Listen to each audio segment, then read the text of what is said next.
আসসালামু আলাইকুম ভিউয়ার্স, আশা করছি সবাই অনেক ভালো আছেন। আজকে শেয়ার করব লাউ পাতায় ইলিশ পাতুরি। আর আমরা তো অনেকভাবেই ইলিশ মাছ খেয়ে দেখেছি, অথবা সরষে ইলিশ, কলা পাতা ইলিশ, কিন্তু এই লাউ পাতার ইলিশ পাতুরি অবশ্য সবাই খাননি, তবে এভাবে একবার ট্রাই করে দেখতে পারেন। এর স্বাদ একদম অন্যরকম। আশা করছি আজকের রেসিপিটি ভালো লাগবে, আর রেসিপিটি ভালো লাগলে একটা লাইক আর শেয়ার করতে ভুলবেন না। এখানে আমি 6 পিস ইলিশ মাছ নিয়েছি, খুব ভালো করে ধুয়ে পরিষ্কার করে পানি ঝরিয়ে নিয়েছি। এখন এই রান্নার জন্য একটা মশলা তৈরি করব। এর জন্য 2 টেবিল চামচ সরষে নিয়েছি, কালো সরষে দিয়ে দিচ্ছি, 4টে বড় রসুনের কোয়া, তারপর দিয়ে দিচ্ছি 2টো পেঁয়াজ কুচি, এরপর শুকনো মরিচ দিয়ে দিচ্ছি 4টে।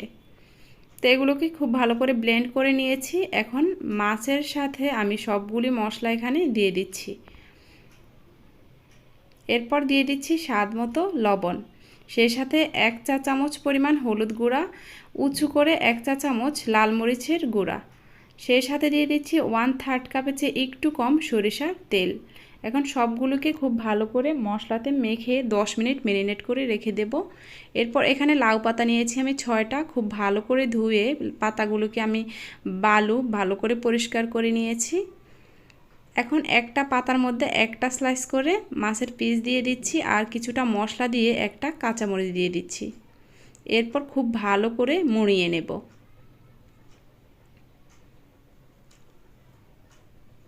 এরপর সুতা দিয়ে খুব ভালো করে পেঁচিয়ে নেব। আরেকটাও আমি দেখিয়ে দিচ্ছি। ভিডিওটা দেখতে ভালো লাগলে প্লিজ একটা লাইক দেওয়ার জন্য অনুরোধ রইল। এই যে এভাবে করে আমি সবকটা পাতার মধ্যে বেঁধে নিয়েছি। এখন ভাপ দেওয়ার জন্য একটা স্ট্রেনার বসিয়ে দিয়েছি, আর এখানে প্রায় 1 থেকে 1.5 লিটার পানি আমি আগে ফুটিয়ে নিয়েছিলাম।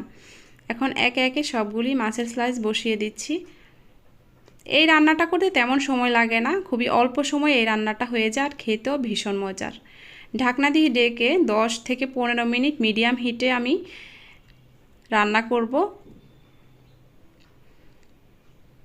15 মিনিট পর আমি একটু উল্টিয়ে দিচ্ছি, অপর পিঠ যাতে ভালো করে সেদ্ধ হয় ভেতর থেকে।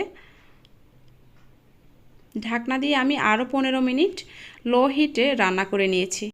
আর এই রেসিপিটা পারফেক্টভাবে হয়েছে কিনা এটা বোঝার একদম পারফেক্ট উপায় হচ্ছে, একদম মানে পাতার নিচে শিপশিপে তেল বের হয়ে আসবে। যেভাবে আমরা রান্না করলে সাধারণত তেল ভেসে ওঠে, এরকম কিন্তু খুব সুন্দর করে পাতার উপর থেকে তেল ছেড়ে যাবে। তো আমি সবগুলি পাতা মাছ তুলে নিয়েছি। এখন একটু সার্ভ করে দেখিয়ে দিচ্ছি যে ভিতর থেকে এই রান্নাটা কতটা সুন্দর আর কতটা লোভনীয় হয়েছে। একদম পারফেক্টভাবে সিদ্ধ হয়েছে, আর টেস্ট তো বলার কিছু নাই, দেখেই বুঝতে পারছেন।